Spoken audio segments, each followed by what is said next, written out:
அக்கா மேயர் பிரியா உண்மையை பேசிய தருணம் முடிஞ்ச அளவுக்கு எல்லாருக்குமே ஷேர் பண்ணுங்க. முக்கியமா ஸ்டாலின் அங்கிளுக்கு ஷேர் பண்ணுங்க.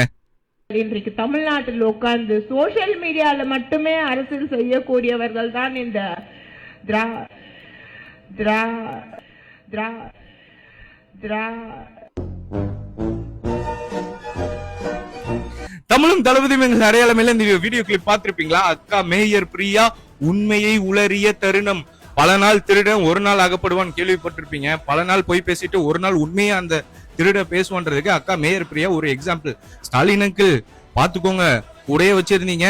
Snake Babu sorry Sekar Babu sir பாத்தீங்களா? மேயர் மேயர்னு தூக்கி வச்சு சுத்தினீங்க. உங்க கட்சியை ஒரே வார்த்தையில மேஞ்சின்னு போயிட்டாங்க. உங்க ஸ்டேஜ்ல உட்காந்து அக்காவுக்கு ரொம்ப தில்லுதானா, ரொம்ப நன்றிக்கா உண்மையை பேசினதுக்கு. அரசியல் நாகரிகம் இல்லாத கட்சி டிஎம்கேன்னாங்க சொன்னாங்களே, கேட்டீங்களா? திராவிட அப்படின்னு வந்தாங்களா? திராவிட முன்னேற்ற கழகம்னு சொல்ல வந்தாங்களா? உண்மைதானே? அக்கா உண்மையை பேசுனதுக்கு நன்றிக்கா. சோசியல் மீடியால அரசியல் பண்ற கட்சி இப்போ யாருங்கக்கா? திராவிட முன்னேற்ற கழகம். அக்கா சொல்ல வந்தாங்க. உண்மையை பேசுனது அக்கா ரொம்ப நன்றி. நீங்க என்னதான் உண்மையை பேசினாலும் நீங்க ஜெயிலுக்கு போறது உறுதிக்கா. ஏன்னா மக்களே குறுகிய டெண்டர்ல அவ்வளவு ஊழல் பண்ணி வச்சிருக்காங்க அக்கா. அப்படியே மறந்துடுவோம்னு நினைச்சீங்களா? இப்படி தாவிடலான்னு பாக்குறீங்களா?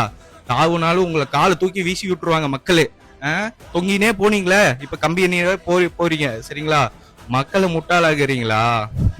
நீங்களும் ஸ்னேக் பாபு சாரி சேகர் பாபு சேர்ந்து அவ்வளவு ஊழல் பண்ணிருக்காங்க மக்களே டெண்டர்ல.